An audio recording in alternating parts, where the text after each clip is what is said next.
It's time for the Daily Take, and our correspondent at large joins us now. Good to see you, Geraldo. Hey, Connell. Trust me, I'm not going to ask you if you were there with President Grant or anything like that, but you would obviously remember and have some reflections maybe on '92, right, in L.A., and how it was, I was there. different then after those officers were acquitted in the beating of Rodney King, and because that's the last time it was used. Now the president's threatening it in Minnesota.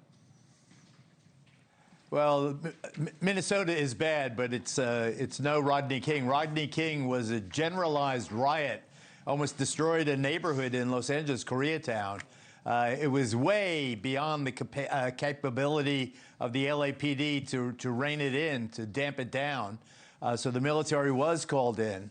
I don't know which units, whether it was all Guard or whether there were some regular troops engaged also, but it was very serious.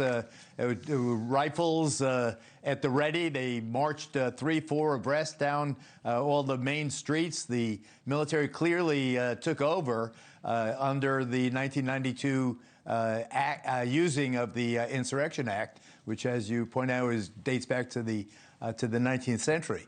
But it is a very formidable weapon, and once it is used, the police tend to fade into the background, and the military tend to come on and strategize and take over in a meaningful way.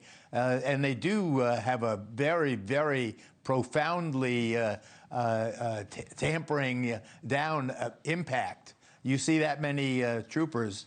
Whether that applies to the Twin Cities, however, I think is really up for grabs. You didn't have ICE like you have now in '92. That wasn't an issue. Now you have this relatively inexperienced, with all due respect, paramilitary group with combat gear, SWAT team ready, and it's a whole different thing. Wearing masks. It's whether you could do it with the same kind of efficiency and efficacy as in 1992, I think is questionable, Connell. Do you think the president's serious about it, and do you think there is a serious case to be made to use it, or do you think it would be over the top in this situation? Well, that's a great question, and I can give you my opinion is that this is a bridge too far. Okay. When you bring military rule in, there's not generalized violence. There's no looting, as far as I know.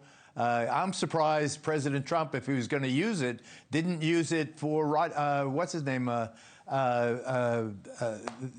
beating. You're talking about George Floyd? George Floyd.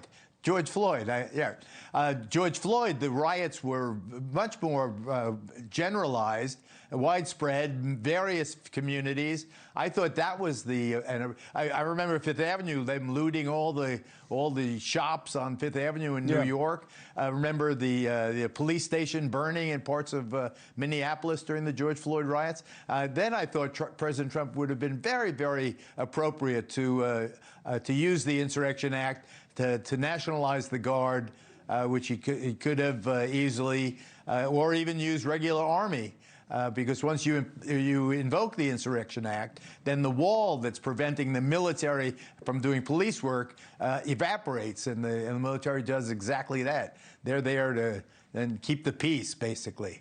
What happens here? In Minneapolis, in the Twin Cities, I want people to listen to Mayor Fry and Waltz, the governor. They're saying, cool your jets, don't take the bait. Yeah, don't take the bait. Stop the provoking. Stop provoking, these very edgy officers.